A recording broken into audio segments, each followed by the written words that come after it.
গত বছরের শেষ দিকে রাশিয়ার এক ভয়ঙ্কর ক্ষেপণাস্ত্র ইউক্রেনের নিপ্রো শহরে পরীক্ষামূলক হামলার মাধ্যমে প্রকাশ্যে আসে, যার নাম ওরেশানিক। তা এতটাই শক্তিশালী যে ইউক্রেনীয় কর্মকর্তারা একে আন্তঃমহাদেশীয় ব্যালিস্টিক ক্ষেপণাস্ত্রের বৈশিষ্ট্য সম্পন্ন বলে দাবি করেছিলেন। এবার ইউরোপীয় ইউনিয়ন ও ন্যাটোর সীমান্তে প্রথমবারের মতো পরমাণু অস্ত্র বহনে সক্ষম সেই ওরেশানিক ক্ষেপণাস্ত্র ব্যবহারের মহড়ায় অংশ নিচ্ছে বেলারুশ। রাশিয়ার সাথে যৌথভাবে আয়োজিত জাপাত 2025 মহড়ায় এ প্রশিক্ষণ দেয়া হবে বলে জানান দেশটির প্রতিরক্ষা মন্ত্রী ভিক্টর ক্রেনিন।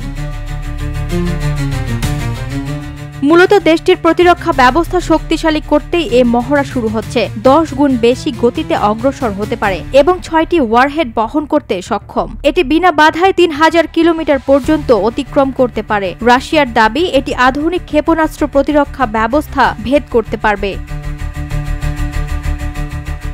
মূলত দেশটির প্রতিরক্ষা ব্যবস্থা শক্তিশালী করতেই এ মহড়া শুরু হচ্ছে। রুশ নির্মিত এই মাঝারি পাল্লার ক্ষেপণাস্ত্র ঘণ্টায় শব্দের গতির চেয়ে 10 গুণ বেশি গতিতে অগ্রসর হতে পারে এবং 6টি ওয়ারহেড বহন করতে সক্ষম। এটি বিনা বাধায় 3000 কিলোমিটার পর্যন্ত অতিক্রম করতে পারে। রাশিয়ার দাবি, এটি আধুনিক ক্ষেপণাস্ত্র প্রতিরক্ষা ব্যবস্থা ভেদ করতে পারবে।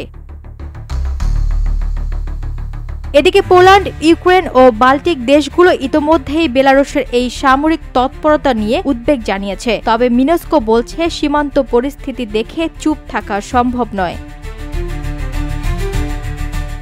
আগামী 12 থেকে 16 সেপ্টেম্বর বেলারুশের ভূখণ্ডে এ মহড়া অনুষ্ঠিত হবে। মহড়ায় সামরিক নিরাপত্তা নিশ্চিত করার জন্য সেনাবাহিনী কাজ করবে। এছাড়াও বেলারুশিয়ান এবং রাশিয়ান বাহিনী বিমান প্রতিরক্ষা অনুশীলন এবং শত্রুর বিরুদ্ধে লড়াইয়ের প্রশিক্ষণ করবে।